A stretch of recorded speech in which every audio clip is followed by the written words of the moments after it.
naman po na nandito ako sa Amerika para dito sa napakagandang season ng fall. Ganito pala.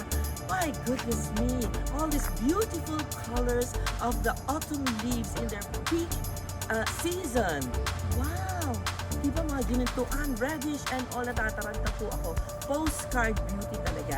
At naku, alam nyo, talaga naman nakakatuwa. Nagpunta na ako sa New York at ngayon nandito nga ako sa Boston. At ipapakita ko sa inyo ang highlights ng aking road trip with Robin in USA.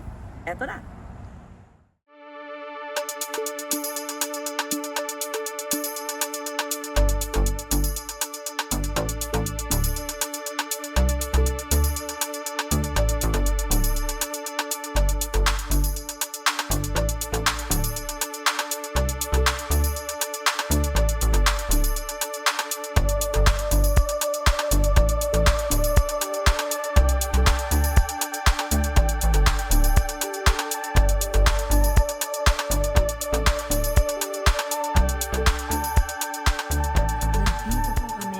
Binisita namin ang aming mga kaibigan na minamahal na si Tunting at John Matters dito po sa napakagandang Rhode Island. Nakita nyo sa background, di ba? Merong lake dyan at ang gaganda ng bahay. Sariwa ang hangin.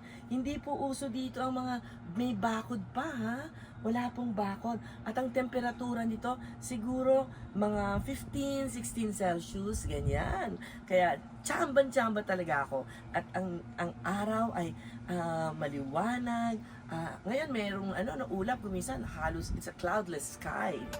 Hi Ma'am, welcome to the States again. I'm so enjoying. So, congratulations again. Alam ko napaka-successful na naman ng back-to-back. Imagine, first time 30 linen tapos sinundan naman ng Batang swerte Quiapo, ko talaga. Mas malaki and it's so nice and we're very happy for this great exposure and opportunity. And now, ikwento mo lang sa amin ang iyong schedule na. So tapos ka na sa Philippines. How long were you in Manila this last year? Oo, kasi naman halos umabot ako ng 15 months po mula po ng Dirty Linen sa Pilipinas. Tapos nagpunta kami sa Sacramento for a show with John Arcilla, Sanjo Marudo, Janine, and si Francine at saka si Seth Fedelin, ganyan, and so pagkatapos ng bakasyon ako sandali noon sa, di ba, September, one week LA and San Francisco. And then, umuwi ako, dumating naman si Roger to be with me November and December, which is, holiday season. Pagkatapos naman, may mga inaasikaso ako mga family matters, ganyan, properties. Bigla ako nagka-offer kay January, di mo na ako umuwi. At talagang na-cast ako at in-offer ako ni Coco Martin ng role ni Nyora Bettina. Napakaswerte. Galing.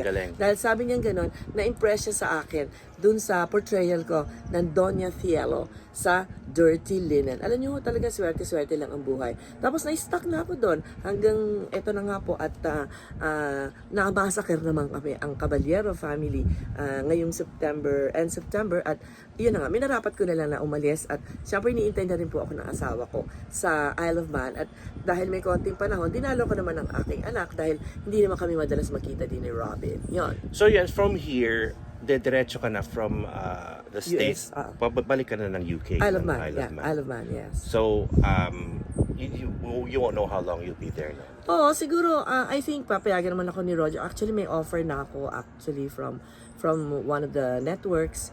And sana magte-taping po yun ng January. Hindi naman po pwede. Siguro, babalik po ako ng Pilipinas baka April or May, maawa ang Diyos. At palagay ko naman, papayagan ako ni Roger sapagkat inaaya ko siya na samahan niya ako sa Pilipinas habang ako naman ay nagte-taping yan. Robin, sobra ako nag-enjoy naman doon sa West Side Comedy Club kung saan nag-perform ka. Itong anak ko parang ewan ko kung kanino nagmana. Naging stand-up comedy na rin, maniwala kayo. Pero siyempre, isa siyang magaling na fashion designer. Yan naman ang kanyang day job pa din hanggang sa ngayon. Robin, ang galing mo na rin pala. Parang hindi ka beginner, ha? Salamat. Anong pakiramdam pagka nandun sa stage? Pakiramdam mo nun? I don't know, parang yun na nga, hindi naman sa pagyayabang mga kaibigan, pero walang kaba. So, it's so natural. Kasi alam naman ng mga tao, hindi naman alam ng tao ito, pero alam ng natin lahat na kengkoy din naman ako pag Oo. tayo-tayo lang, di ba? Talagang nakakatawa siya sa mga handaan at mga kung saang mga parties, ganyan. Oo, so I guess hindi ko alam kung saan ako minana. I guess mapuprove ko na hindi ako ampon. So, yun. So, lumalabas lang talaga sa sumisingaw sa aking genetics, kumbaga. So, sabi ko, minarapat ko ng aralin ito at tingnan natin kung saan mapunta. Oo nga. So, I was fortunate enough to be invited by the Filipino comedy. Banana Ketchup ang pangalan. Sabihin mo kung Wala ilan nang mas ba kayo? Pipinoy pa sa pangalan na Ilan Banana ba kayong Ketchup. nag-perform I think doon? six ba? Seven, oo. It was a Last full Saturday. house, alam nyo. Pero alam mo, ang nakakatuwa po kay Robin, hindi ka mukha ko na wala namang education sa pagsusulat ng comedy. No? Pero siya nag-aral po. Ikwento mo na konti. Recently, nag-aral po ako sa Comedy Cellar sa New York City. Dito po, ito ay sikat na venue kung saan nagsimula yung mga ibang komedyante katulad nila Chris Rock or Louis C.K. I think sila Margaret Cho. So, yun, nagkaroon po sila ng class na mahirap pong pasukin kasi 10 lang po ang tinatanggap every Natanggap ka 6 naman? months. Oo, naipilit ko naman ang sarili ko at naitanggap naman akong Ilang makapasok. days yun? Yung mga 6 weekends Wow. intensive. Ilang So, hours more writing. per weekend? Siguro mga 3 Mahirap hours din, every no? Saturday. Mahirap Oo. din. Tapos sampa agad sa stage. So yung unang-unang time ko mapunta sa stage at hawakan ng mikropono, parang okay to parang natural. Natural lang. Parang wala. I've done It's this just like, before. oo, parang gano'n. Dahil nga, nung nasa sinapupunan pa ako, ay nasa entablado na rin ng Oo. aking ina. For your information po, 7 buwan na yung si Robin sa tiyan ko. Meron po kaming show sa Walang Ya talaga. Yun po ang before Champuy, yun po ang pinagmulan ko, no? Kaya medyo siguro nadidinig niya yung mga jokes. Kinukopya niya ngayon. At abangan niyo po, dahil napakalakas po ng request para sa amin na mag-Tomas and Tomas. Sana kayanin niya kasama ang mami niya sa stage. O, di ba? Nya. Bye! Robin, where are we? Ang ganda-ganda dito. Lalo na ang kulay ng mga puno. Grabe. Yes, we're now in Massachusetts. Medyo hapon na. Near... it's 4 o'clock. 4 o'clock. So, madali na rin lumilim. Yan yung sa Oo. right, yung napakaganda ng forest area. Oo nga, So, makita nyo sa New England, yan ang pangalan ng Massachusetts. New England ang tawag. Oo. Iba na rin ang architecture, very colonial American. Colonial American ba tawag dyan? I think, don't quote me, but I think it is. Or Mga ilang taon na mga bahay na yan?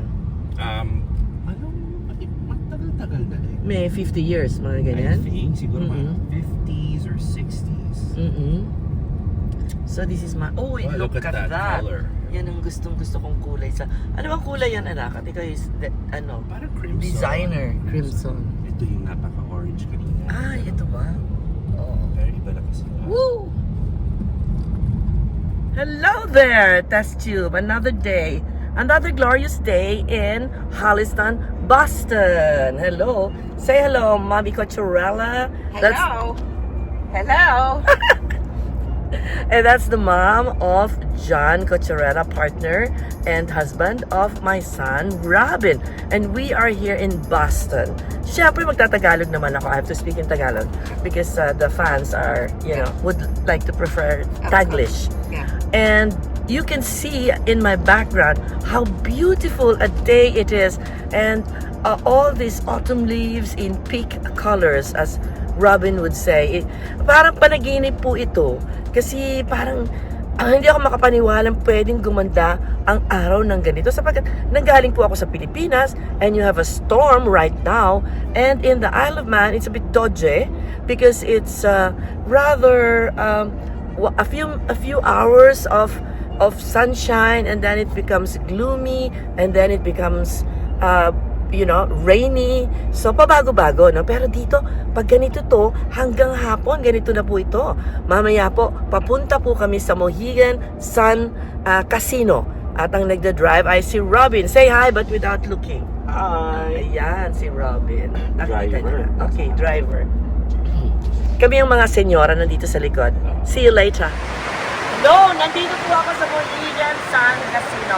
At talaga namang lumalaki ang mata ko. Hindi ko alam kung saan ako titingin. It's just massive, overwhelming, beautiful.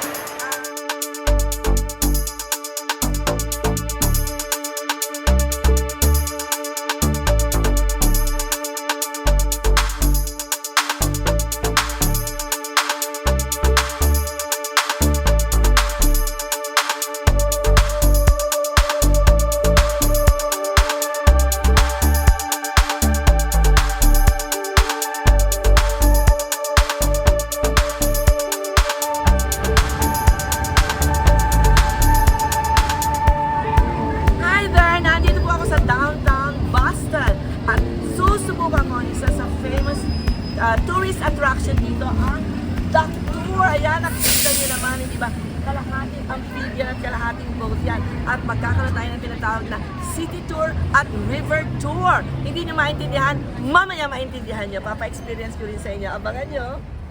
The members, right? Ben Franklin was a member of this church. John Quincy Adams was a member of this church. And Phyllis Wheaton, his first black woman.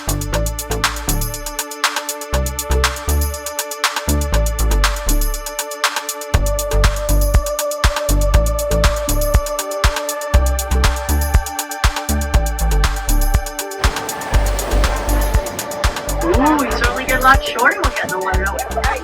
Welcome to the Charles River, everybody. You know, the Charles River was named for Prince Charles. Not that one, there was another one. Yeah, 1613, there was a man named John Smith. Anyone ever heard of John Smith? Now all the buildings on the left are MGH. Those are all man's greatest hospital, Mass General Hospital. Founded in 1811. Now we use the water table in the Pala back talaga bay, dito. keeping them Pero high. kakaiba. Kasi naman, However, kanina, to the left of that, nandun there are tayo also sa may three rocks. kalsada They are lang. small, Eto na yung medium, river and tour. large. Kanina Depends on yung the size city of the boat. tour. Para lang tayo nasa Call Pasig upon River. Channel 13 to say.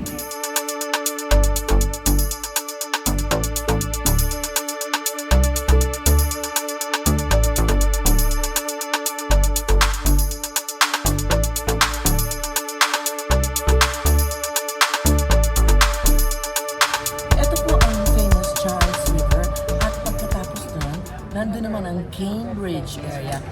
Tulad din sa England na pinatter nila, no? Maraming iba't ibang universidad doon. Katulad na lang ng Harvard University. Kaya po, talagang nakakatuwa at very historical ang Boston.